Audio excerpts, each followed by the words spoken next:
आप सभी को मेरा गुड मॉर्निंग।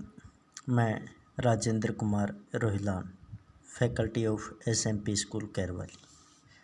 हाँ तो बच्चों, हम काल के बारे में पढ़ रहे थे। काल के बारे में हमने उसकी परिभाषा के बारे में और काल के प्रकारों के बारे में पढ़ा।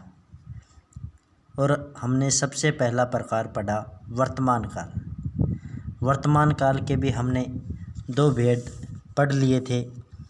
उसमें पहला था सामान्य वर्तमान और दूसरा था अपूर्ण या तात्कालिक वर्तमान।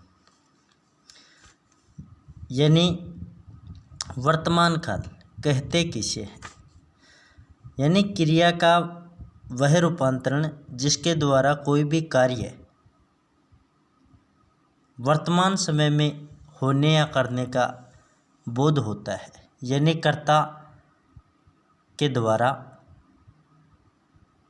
कोई भी कार्य या कोई भी क्रिया अगर वर्तमान समय में संपन्न की जा रही है, पूर्ण की जा रही है, तो वहाँ पर वर्तमान काल होता है। वर्तमान काल में क्रिया का वर्तमान समय में होना निश्चित होता है।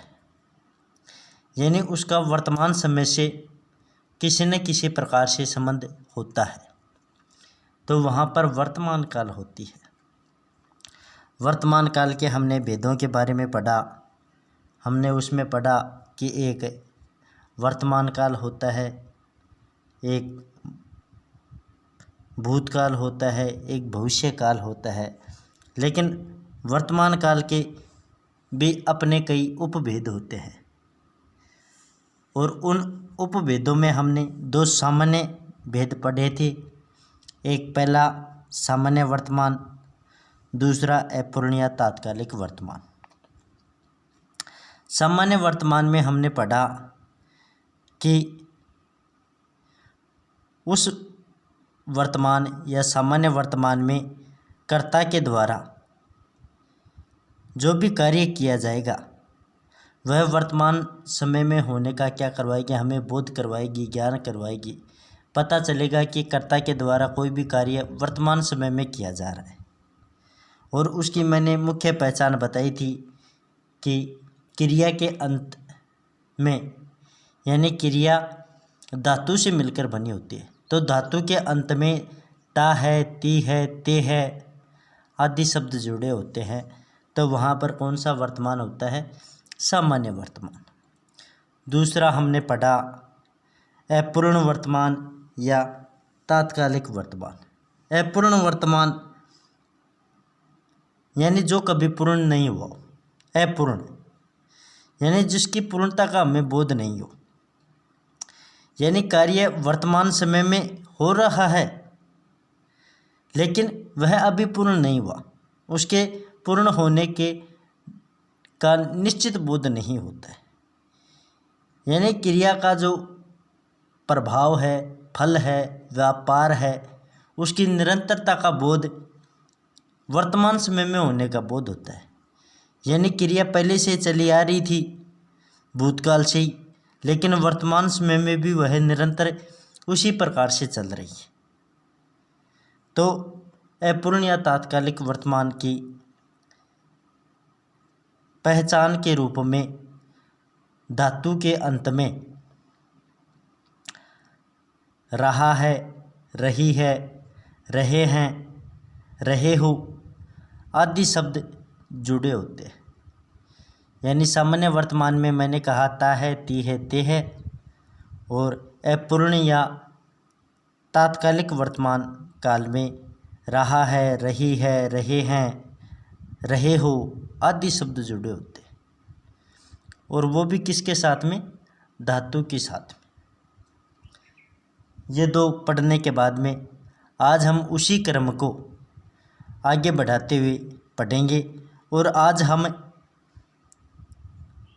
वर्तमान काल के 5 जो भेद होते हैं, उपभेद, उन सभी को पूर्ण करेंगे। कल सामाजिक कार्यों की उलझन की वजह से वीडियो अपलोड नहीं हो पाया, इसीलिए आज मैंने वर्तमान काल के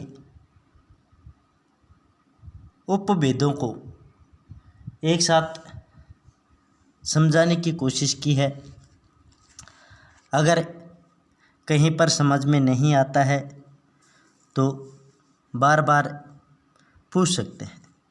तो तीसरा भेद पढ़ेंगे हम, संदिग्ध वर्तमान। देखो, संदिग्ध का शाब्दिक अर्थ होता है शंका, यानी जिसके बारे में शंका बनी हो, यानी कोई भी काम किसी की आशंका पर निर्भर हो, यानी जहाँ क्रिया के होने में संदेह हो, यानी क्रिया के कर्ता के द्वारा जो भी कार्य किया जाए उसके करने में हमें क्या हो, संदेह हो, परंतु उसके वर्तमान काल के विषय में कोई संदेह न हो। यानी क्रिया के बारे में संदेह हो लेकिन वर्तमान समय में उसके द्वारा वह कार्य किया जाएगा,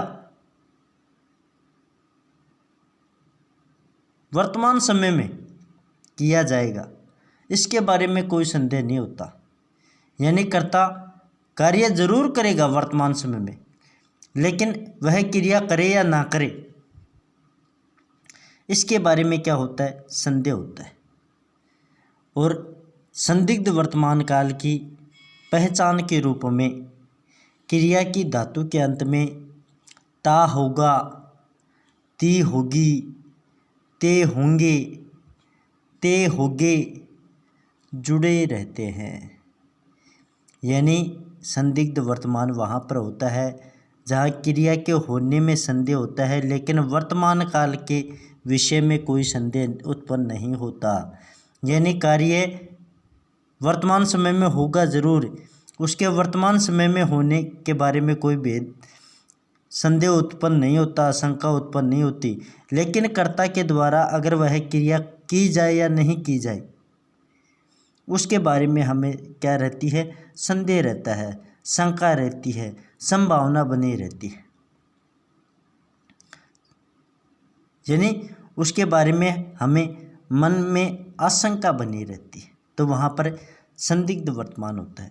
इसकी मुख्य पहचान धातु के अंत में ता होगा, ती होगी, ते होंगे।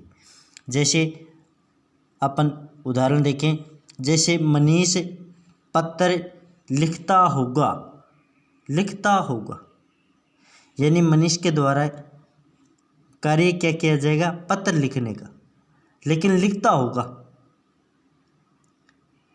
क्या पता वह अभी नहीं लिख रहा हो, थोड़ी देर बाद में लिखना चालू करे, क्या पता उसने पहले से लिखना चालू कर दिया हो, लेकिन उसके बारे में हम संभावना कर सकते हैं, आशंका है हमारे मन में। बच्चे खेलते होंगे, बच्चों के खेलने पर क्या है, मन में शंका है। वह कॉलेज जाता होगा, अब क्या पता जाता है या नहीं जाता है, लेकिन संभावना बनी हुई है। यानी उसके वर्तमान काल में क्रियाकर्ता के द्वारा कार्य किया जा रहा है, लेकिन उसके क्रिया के पूर्ण होने के बारे में क्या है, शंका मन में है। तुम मंदिर जाते होंगे, यानी तुम्हारे द्वारा कार्य क्या किया जा रहा है, मंदिर में जाने का, लेकिन आप क्या पता जाते हैं या नहीं जाते हैं उसके बारे में संदेह जरूर है, लेकिन काल के विषय में कोई किसी प्रकार की शंका नहीं होती है। तो ये था हमारा संदिग्ध वर्तमान। चौथा, संभाव्य यानी संभावना, जहाँ पर कर्ता के द्वारा कोई भी संभावना व्यक्त की जाए, और वो भी कौन से संबंध में, वर्तमान समय में, जिस क्रिया से कार्य के होने या करने की संभावना का बोध हो। यानी कर्ता के द्वारा कोई भी कार्य या होने की संभावना ही व्यक्त हो, वहाँ पर कौन सा वर्तमान होता है, संभाव्य वर्तमान। जैसे शायद भैया आए हों, आप स्कूल में बैठे हुए हैं और आप मन ही मन में क्या विचार लगा रहे हो, संभावना कर रहे हो कि शायद भैया आए हो। रमा मंदिर गई, आप कहीं पड़ोस में गए और आपके मन में आशंका हुई, संभावना हुई कि रमा मंदिर गई हो, यानी संभावना व्यक्त की, संभवतया नौकर आया हो,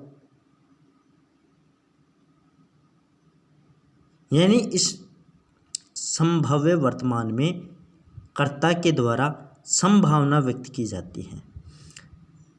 कई वाक्यों में संभावना सूचक शब्द भी जुड़े होते हैं, जैसे शायद, संभवतया, लेकिन इसमें रमा मंदिर गई हो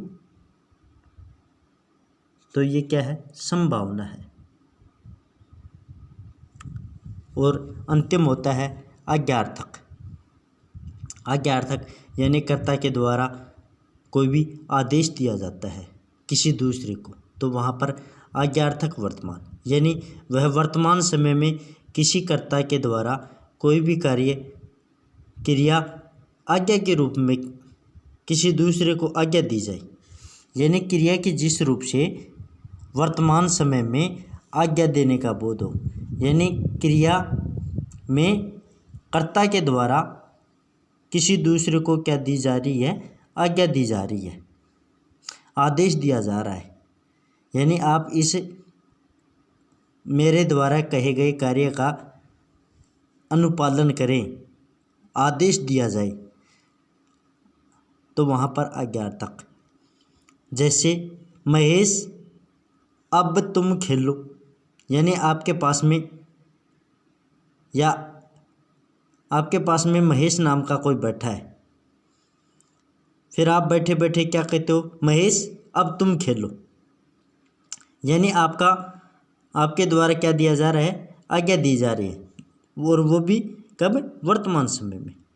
जैसे आपके पापा ने कहा, हरीश तुम अपना गृह कार्य करो, हरीश तुम अपना गृह कार्य करो, गृह कार्य करो यानी वर्तमान समय में, और पिता के द्वारा अपने बेटे हरीश को क्या दी जा रही है, आज्ञा। राधिका विद्यालय जाओ, एक माता अपनी पुत्री को, राधिका को कह रही है कि विद्यालय जाओ, तो कर्ता के द्वारा आज्ञा दी जाती है। जिन वाक्यों में आज्ञा दी जाती है और वो भी कौन से समय में, वर्तमान समय में, तो वहाँ पर कौन सा वर्तमान होता है, आज्ञार्थक वर्तमान। तो आज हमने वर्तमान काल के उपभेदों के बारे में पढ़ा। उसमें हमने पहला पढ़ा वर्तमान काल, दूसरा अपूर्ण तात्कालिक वर्तमान जो हमने पहले पढ़ लिया था। आज हमने पढ़ा संदिग्ध, यानी जिसमें संभावना व्यक्त की जाए, संभाव्य जिसमें संभावना व्यक्त की जाए, आज्ञार्थक जिसमें कर्ता के द्वारा आज्ञा दी जाए, तो वहाँ पर कौन सा वर्तमान होता है, आज्ञार्थक वर्तमान। Thank you.